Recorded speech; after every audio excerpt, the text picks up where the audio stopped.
তো বন্ধুরা, আজকে আবার একটা নতুন ভিডিও নিয়ে চলে এলাম আপনাদের সামনে। ধৈর্য ধরে শুনবেন পুরো ভিডিওটা, কেউ স্কিপ করবেন না। তো আজকে যে বিষয়বস্তুটা আলোচনা করতে চলেছি সেটা হলো ভক্ত কত রকমের হয়, হ্যাঁ, আর হলো কামনা কত রকমের হয়। ঠিক আছে, তো তার আগে একটু গুরু প্রণাম করে নিই। ওং অখণ্ডমণ্ডলাকারং ব্যপ্তং যেন চরাচরম তৎপদং দুষ্যিতং যেন তস্मै শ্রী গুরবে নমঃ। গুরু ব্রহ্মা গুরু বিষ্ণু গুরুদেব মহেশ্বর গুরুদেব পরম ব্রহ্ম তস্मै শ্রী গুরবে নমঃ। গুরু কি পাহি কেবলম, গুরু কি পাহি কেবলম, গুরু কি পাহি কেবলম।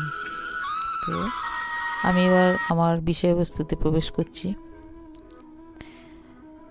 তো মানে ভক্ত হিসাবে ভক্তকে কভাগে ভাগ করা যায়। ভক্তকে 4 রকমের ভাগ করা হয়েছে।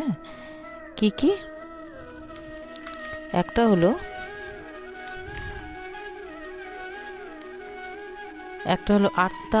অর্থার্থী ভক্ত। অর্থার্থী ভক্ত কাকে বলে না, যারা নাকি সুখ সুবিধার জন্য বা ধন সম্পত্তি ইত্যাদি পাওয়ার জন্য ভগবানকে আশ্রয় করে বা ভগবানের ভক্ত হয়ে তাকে ডাকে বা তার সেবা পূজা করে। এই রকম ভক্তকে কি বলা হয়? অর্থার্থী ভক্ত। তো এটা হচ্ছে, এই ভক্ত হচ্ছে মানে প্রাথমিক পর্যায়ের ভক্ত।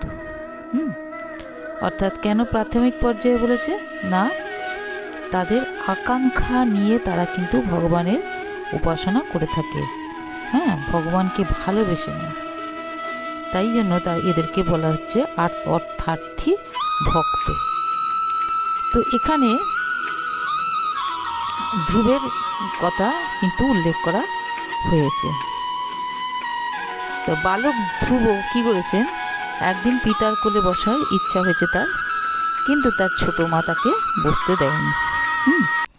তো তিনি বলেছিলেন যে তুমি ভজন পূজন করনি, তুমি অভাগিনীর গর্ভে জন্মেছ, তাই তুমি অভাগা, তাই তুমি রাজার কোলে বসতে পারবে না, এরকম বলেছিল ধ্রুবকে তার ছোট মা। তখন ধ্রুব তার ছোট মায়ের বলা কথাগুলি তার নিজের মাকে জানিয়েছিল। তখন তার মা তাকে বলেছিলেন যে তুমি ছোট মা, তোমাকে ঠিক কথাই বলেছেন, কারণ হ্যাঁ তুমি বা আমি কেউই কিন্তু কখনো উপাসনা ভগবানের করিনি। তখন ধ্রুব তার মাকে বললেন, মা এবার আমি উপাসনা করব। এই বলে তিনি কি করলেন, ভগবত উপাসনার জন্য ঘরের বার হলেন, মানে বাইরে গেলে উপাসনা করার জন্য বনে গেলেন।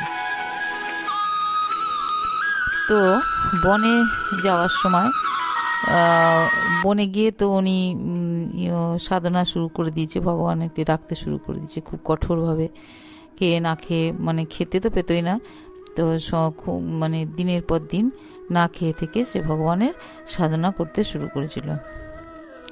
তখন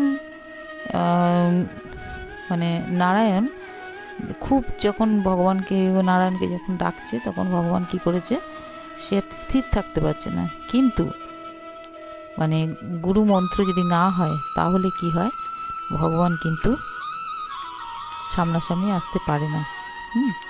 তো সেটার কারণে উনি তখন নারদকে পাঠিয়েছিলেন যে যাও নারদ, দেখো ধ্রুব আমার তপস্যা করছে, তুমি যাও ওকে মন্ত্র দাও, ওকে মন্ত্র দিলে তবে আমি প্রকট হতে পারবো ওর কাছে। তখন নারদমুনি ধ্রুবের কাছে গেলেন এবং তাকে মানে দীক্ষা মন্ত্র তার কানে দিলেন। ফলে তারপরে সে সাধনা করতে করতে নারায়ণ গিয়ে একদিন দেখা দিলেন, দিয়ে বললেন যে তুমি কি চাইছো বলো, কি চাও। তখন ওই ইয়েগুলো মানে নারদ কিন্তু দ্বাদশ যুক্ত অক্ষরযুক্ত যে মন্ত্র আছে, নমো ভগবতে বাসুদেবায় নমঃ, এই মন্ত্রই কিন্তু প্রদান করেছিলেন। হ্যাঁ, তো এবার তো তখন আরাধনা করার ফলে 6 মাসের মধ্যেই কিন্তু ভগবান নারায়ণ এসে তার সামনে হাজির হলেন, প্রকট হলেন এবং তখন ধ্রুবকে বললেন তুমি কি চাও বলো। তখন ধ্রুব বললেন যে বাচ্চা ছেলে তো, তখন সে বলল যে আমি রাজ সিংহাসনে বসতে চাই, আমি রাজা হতে চাই। তো তখন কি হলো, তখন কি মানে এবার ওরা ভগবান তো সেটাই বলে ঠিক আছে তথাস্তু যাও। তো তখন এবার ধ্রুব গিয়ে মানে রাজ্যে ফিরে গেল এবং সে তখন মানে বাবার আদর যত্ন পেলেন এবং বহুদিন তিনি ওখানে রাজত্ব করলেন বড় হওয়ার পরে। তো এটা দেখা যাচ্ছে এই রকম ভক্তকে অর্থাৎ ভক্ত বলা হয়। কেন না, সে কামনা বাসনা নিয়ে ভগবানের পুজো করছে। তো 2 নম্বর হচ্ছে আর্তভক্ত। আর্তভক্ত কাদের বলে না, প্রাণ সংকট হলে বা বিপদ আসলে তখন কি করে, তারা ভগবানকে আঁকড়ে ধরে, ভগবানকে ডাকে। হ্যাঁ, আর ভগবানকে বলে যে আমার যত দুঃখ কষ্ট আছে তো আমাকে সেই দুঃখ কষ্ট থেকে মুক্ত করে দাও। একে বলা হচ্ছে আর্তভক্ত। হ্যাঁ, তো আর কারণ মানে সে কিন্তু বিপদ আসলে তবেই কিন্তু ভগবানকে ডাকে, তা নাহলে কিন্তু ডাকে না। তাই এদেরকে বলা হচ্ছে মানে আর্তভক্ত। তো যারা ভগবানের সঙ্গে একাত্ম হয়ে ভগবত পরায়ণ হয়েছে এবং অনুকূলতার তত কামনা রাখে না, শুধু প্রতিকূল পরিস্থিতি হলে তবেই মনে করে ভগবানকে, কেন এরকম ভগবান তুমি কেন আমাকে এরকম করলেন, এই মানে এরকমভাবে এইটা আমার এই প্রতিকূলতা দূর করে দিলে আমার ভালো হয়, এরকমভাবে ভাবে আর কি, ভগবানকে এইভাবে ডাকতে থাকে। তো এদেরকে আর্তভক্ত বলা হয়। 3 হচ্ছে কি জিজ্ঞাসু ভক্ত। অর্থাৎ যাদের কি জিজ্ঞাসু ভক্ত কাদের বলা হয়, যাদের নিজের স্বরূপ ভগবত তত্ত্ব জানার তীব্র ইচ্ছা জাগে যে আমার স্বরূপ প্রকৃতপক্ষে কি আর ভগবত তত্ত্ব কাকে বলে।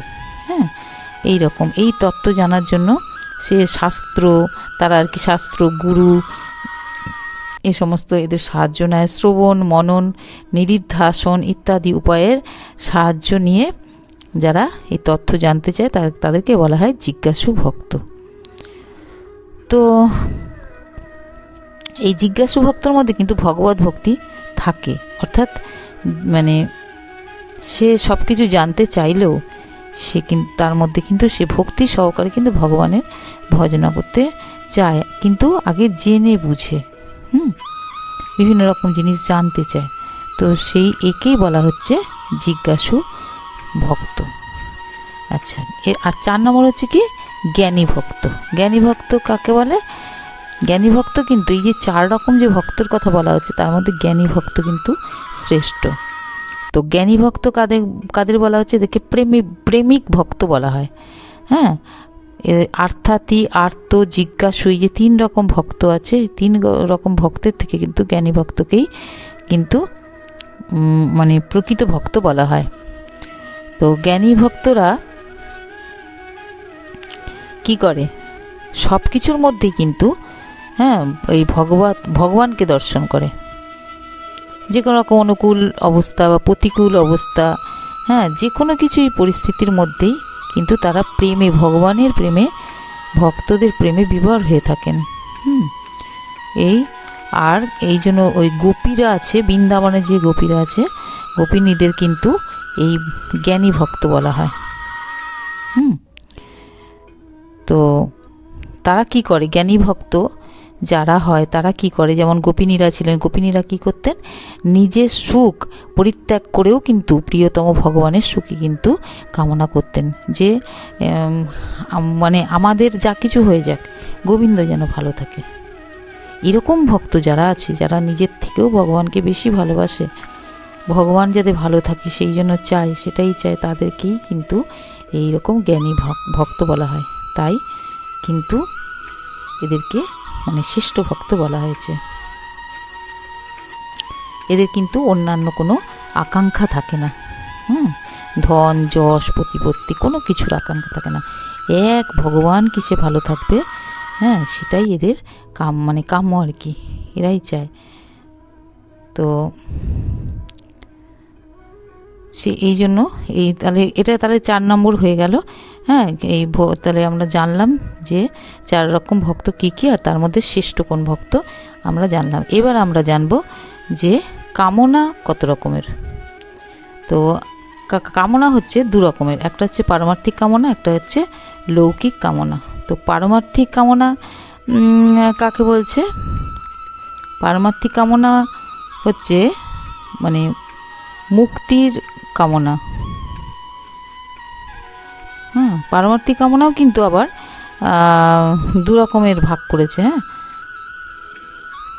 একটা হচ্ছে মুক্তির জন্য কামনা, একটা হচ্ছে ভগবত প্রেম বা ভক্তির জন্য কামনা। পারমার্থিক কামনাকেও দুটো ভাগে ভাগ করা হয়েছে। আচ্ছা, তা বলছে যে একটা হচ্ছে কি, যেটি মুক্তির কামনা, তাতে তত্ত্ব জানার আগ্রহ থাকে, মানে ভগবান সম্পর্কীয় যে তত্ত্ব, সেই তত্ত্ব জানার কিন্তু আগ্রহ থাকে, যাকে বলে জিজ্ঞাসা। এই কামনা আমি জানবো, কামনা, ইচ্ছা, আশা, ভগবান সম্পর্কে জানবো, হ্যাঁ, ভগবানের তত্ত্ব সম্পর্কে জানবো, এরকম আর কি। যার মধ্যে এই জিজ্ঞাসার উদয় হয় তাকে বলা হয় জিজ্ঞাসু। আর গভীরভাবে বিচার করলে দেখা যায় যে জিজ্ঞাসা কামনা নয়, কারণ তিনি নিজ স্বরূপ অর্থাৎ তত্ত্বকে জানতে চায়, যা প্রকৃতই তার জানা প্রয়োজন। তো প্রয়োজন তাকেই বলা হয় যেটি অবশ্যই পূর্ণ হয়, এবং পূর্ণ হলে তার অন্য আর সৃষ্টি হয় না। এই প্রয়োজন সৎ বিষয়ের জন্যই হয়, অর্থাৎ ভগবানের জন্যই। তো এটা গেল পারমার্থিক কামনা। আর একটা কি আছে? লৌকিক কামনা। লৌকিক কামনা কি?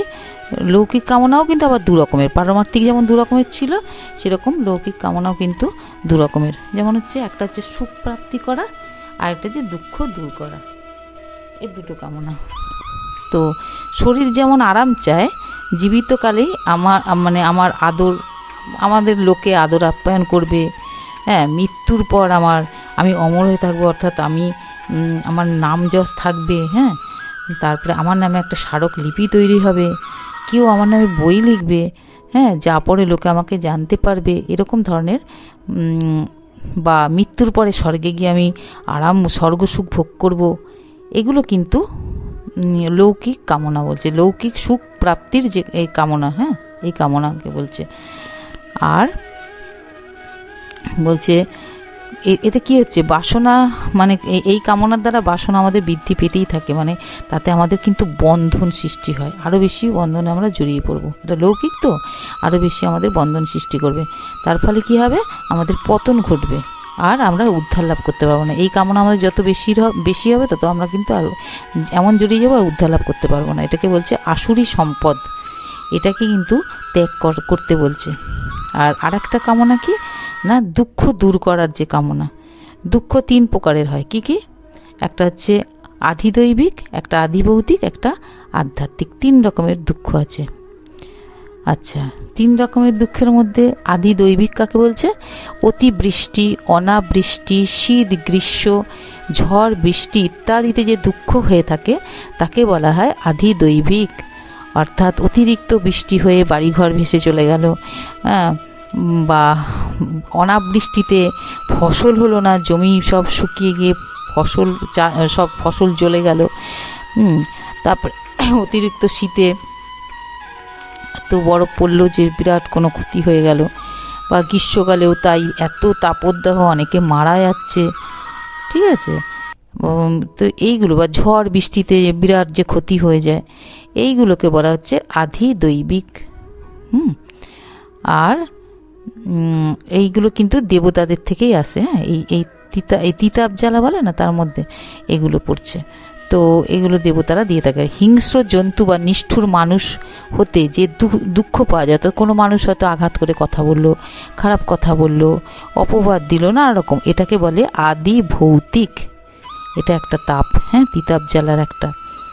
আর হচ্ছে কি, শরীর এবং অন্তঃকরণের দ্বারা যে দুঃখ উৎপন্ন হয় তা হচ্ছে আধ্যাত্মিক।